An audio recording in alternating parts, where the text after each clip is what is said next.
오늘 발표할 거는 항산화 검사에 대한 건데요. 오늘은 실은 제가 그 전에 이제 3번 강의를 할 때는 실은 논란이 없는 내용들이었어요. 그래서 발표 준비하는 거에는 많이 어려움이 없었는데, 항산화 검사 자체와 주사 치료는 아직은 논란이 되게 많아요. 그래서 사실은 좀 발표 준비를 하는데 좀 어려움이 있었고, 되도록이면 객관적인 데이터를 말씀을 드리려고 오늘은 발표 준비를 했습니다. 항산화검사에 대해서 먼저 말씀드릴 건데요. 항산화검사는 활성산소에 대해서 우선 평가하기 위한 건데, 활성탄소는 유해산소라고도 얘기를 하고, 프리 레디칼이라고도 얘기를 하고요. 리액티브 옥시전 스피시스 ROS라고 얘기도 합니다. 활성산소라고 하는 건 우리가 살아갈 때 산소가 필요하죠. 그리고 체내로 산소가 들어와야 살고요. 그래서 그 산소가 체내로 들어와서 대사가 됐을 때 그 대사의 모든 대사 부산물을 활성산소라고 합니다. 모든 종류의 변형된 산소를 말하고, 공기 중에 있는 산소는 굉장히 안정되어 있는데 이렇게 체내로 들어와서 이렇게 대사가 일어나서 다른 종류의 어떤 활성산소로 바뀌게 되면 굉장히 불안정해집니다. 그래서 그런 활성산소들의 종류들로는 과산화수소라는 거, 그리고 초과산화이온, 수산화 라디칼 같은 게 활성산소라고 얘기를 합니다. 이 활성산소가 왜 중요하냐 역할을 보게 되면 좋은 점과 나쁜 점이 있다고 해도 될 것 같아요. 1번은 좋은 점인데요. 경험체 등에 대한 강한 살균 작용 때문에 바깥에서 병균 같은 게 들어오면 활성산소들이 어떤 살균 작용을 해서 인체를 보호하게 되죠. 근데 만약에 항산화제, 이런 활성산소를 줄이는 항산화제의 양이 감소되거나 약물이나 환경독소의 반응들이 많아져서 이 활성산소들이 지속적으로 생성이 되고 이게 이렇게 축적이 되면 다른 우리의 건강한 조직의 산화성 손상을 유발하게 됩니다. 산화라고 하는 건 사과 깎아놓고 바깥에다 오래 놔두면 검게 변하잖아요. 그런 걸 산화라고 하죠. 산소랑 이렇게 만나서 화학적 물질이 변하는 걸 산화라고 합니다. 그게 우리 정상 조직에도 이 활성산소들이 그런 산화성 손상을 유발할 수 있다는 거죠. 그래서 어떻게 보면 중요한 부분입니다. 그래서 만약에 아까 전 활성산소의 종류들은 많이 있는데 그 중에서 이제 가장 힘이 좋은 것들, 그러니까 반응성이 가장 좋은 산소 중간체는 유전자, DNA라든지 단백질, 우리 몸은 단백질로 이루어져 있으니까요. 돌포와 지질 등의 심각한 화학적 손상을 유발해서 결국 세포를 죽게 만들 수 있겠습니다. 그래서 이제 지금까지, 그러니까 최근 말고 얼마 전까지만 해도 이 활성산소가 굉장히 암이나 염증 질환이나 노화에도 많은 방해작용에도 관여를 한다라고 해서 이 활성산소를 줄이는 거에 대해서 굉장히 많이 주목을 했고요. 실은 이런 활성산소가 만들어지면 우리 신체 내에서 이 독성을 최소화하려는 여러 가지 보호 기전을 가지고는 있습니다. 그런 것들이 어떤 건지를 말씀을 드릴 건데요. 우선은 항산화제죠. 항산화제는 아까 전에 말씀을 드렸듯이 이 어떤 활성산소는 불안정해요. 자꾸만 뭐랑 결합하려고 해요. 내가 혼자 있기가 불안하니까 누군가를 자꾸만 잡으려고 하거든요. 잡게 되면 우리 몸에 있는 단백질, 탄수화물, 지방, 아니면 다른 중요한 물질들을 잡아버려요. 그리고 거기에 있는 중요한 것들을 뺏어버리죠. 그걸 전자를 뺏어버린다고 하는데, 그렇게 되면은 그 나머지 내 조직들은 산화가 되는 거예요. 손상이 있게 되는 거죠. 항산화제는 이 활성산소가 우리 몸의 다른 부분들하고 결합하기 전에 내가 가서 결합해버리는 거예요. 그러니까 제3의 물질이 항산화제죠. 빨리 안정화를 시켜버리는 거죠. 그래서 이러한 물질은 항산화제이고, 항산화제로서 많이 알고 계시는 건 비타민이죠. 비타민 A, 베타카로틴, 비타민 C, E 이런 것들이 항산화제입니다. 두 번째는요, 우리 몸에서 이렇게 이 활성산소를 빨리 안정된 물질로 변화시키는 항산화 효소라는 게 있어요. 그러니까 얘네들이 이제 불안정한 상태면 빨리 이 활성산소들을 물 같은 안전한 어떤 물질로 바꿔주는 효소인데, 그런 것들로서 이제 카탈라제, 그리고 글루타치온은 저희 그 주사제 글루타치온이 있어요. 그렇죠? 그것도 항산화 효소고, 슈퍼옥사이드 디스뮤테이즈라고 하는 효소도 빨리 안정화를 시켜주고 하는 거죠. 그래서 글루타치온이라고 하는 건 활성산소 중에 하나인 과산화수소를 빨리 해독할 수 있고, 이 글루타치온 프록시데이즈라고 하는 효소가 이제 작용을 하려면 셀레늄이라는 게 필요해요. 그래서 저희 그 주사제로서 셀레나제라는 게 있는데 바로 그게 셀레늄 주사입니다. 그래서 글루타치온하고 셀레늄하고 같이 주면 더 좋을 수도 있을 것 같고요. 슈퍼옥사이드 디스뮤테이즈는 활성산소 중에 하나인 초과산화 이온을 산소와 과산화수소로 변환시켜주는 효소로서 슈퍼옥사이드 디스뮤테이즈는 종류가 세 가지가 있어요. 그래서 각각 그 세 가지의 구리, 망간, 아연이라고 하는 그런 물질들이 필요하게 된다고 합니다.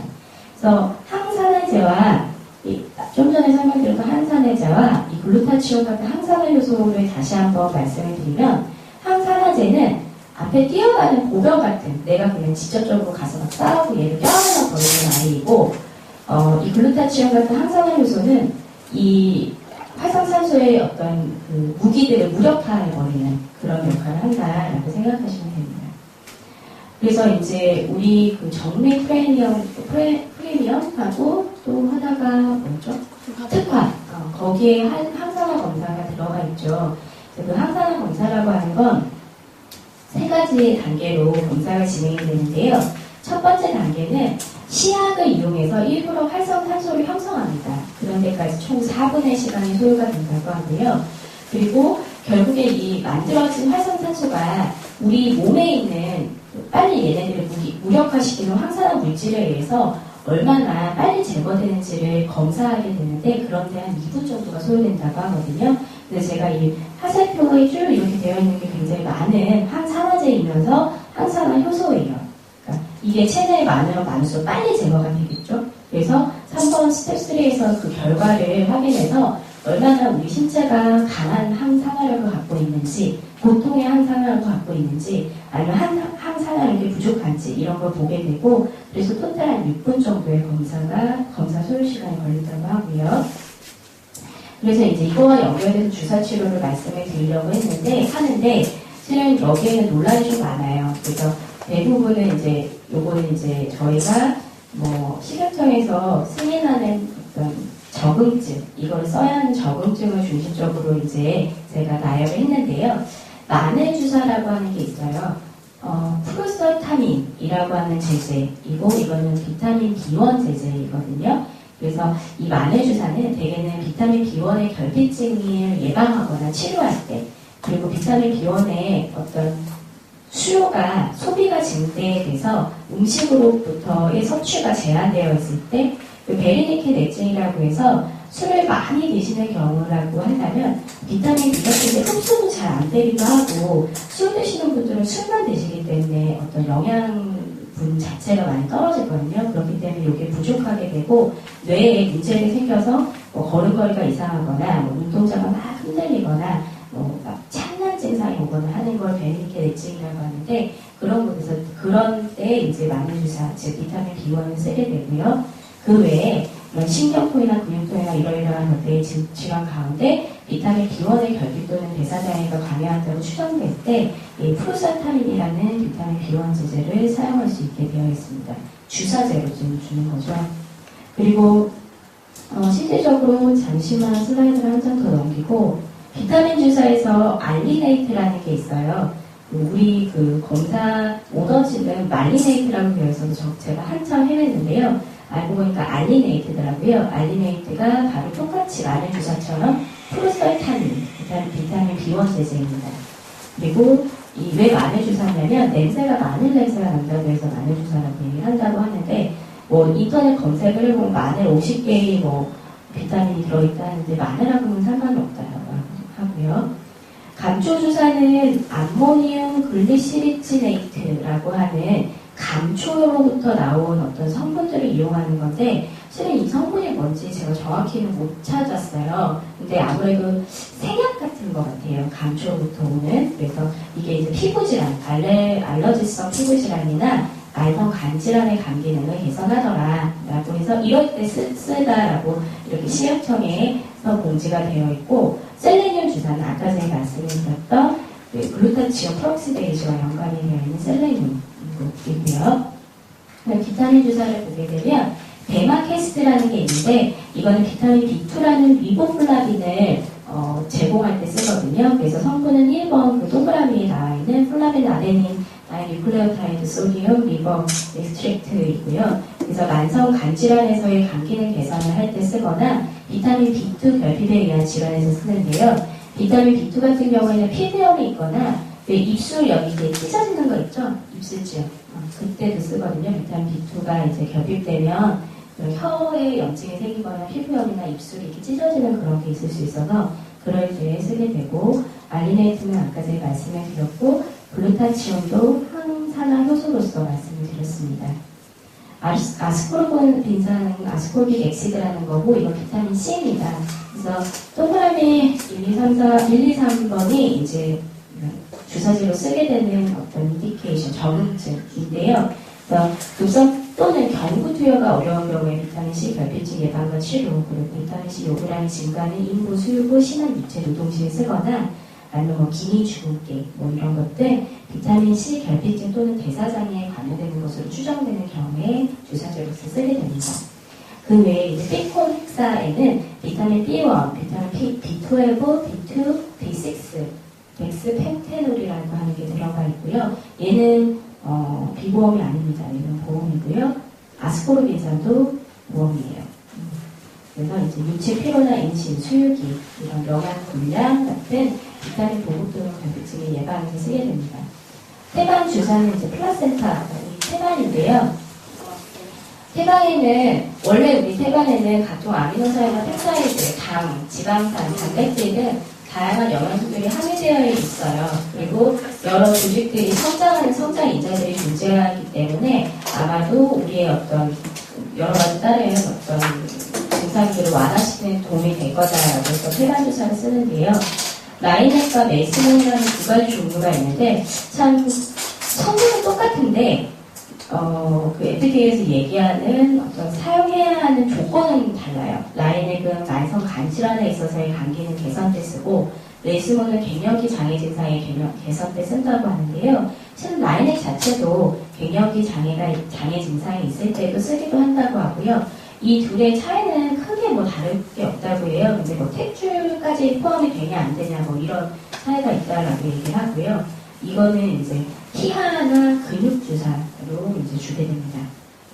뉴트리엑스라고 하는 이제 어떤 단백질 분야가 있는데 굉장히 많은 아미노산들이 포함되어 있더라고요. 류신, 이솔류신, 발린, 히스티딘, 트레오닌, 페닐라닌, 트리토판까지는 필수 아미노산이에요. 그래서 이 부분 같은 게 다 들어가 있는 그런 부분이더라고요.